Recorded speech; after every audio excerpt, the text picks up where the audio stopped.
কি হয়েছিল সেদিন মন্দিরে? ভারতে দেবী কালীর রাজকীয় মন্দিরে এক মহারাজ পূজা করছিলেন।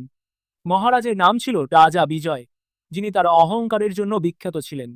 তিনি দেবী কালীকে বললেন, মা, তোমার শক্তি অনেক, কিন্তু আমার সাম্রাজ্য আরো শক্তিশালী। মাকে ভালোবাসলে সবাই চ্যানেলটা সাবস্ক্রাইব করো ও কমেন্টে মা লেখো। গল্পে আবার ফিরে আসি। আমাকে আশীর্বাদ করো, যাতে আমি অমর হতে পারি। দেবী কালী ভ্রুকুটি করে বললেন, বিজয়, তোমার অহংকারই তোমার পতনের কারণ হবে। তবুও দেবী তাকে একটি অভিশাপ ও আশীর্বাদ দিলেন। অভিশাপ: তোমার অহংকার তোমার সাম্রাজ্য ধ্বংস করবে। আশীর্বাদ: যদি তুমি বিনয়ের পথে আসো, তোমার নাম ইতিহাসে অমর হবে।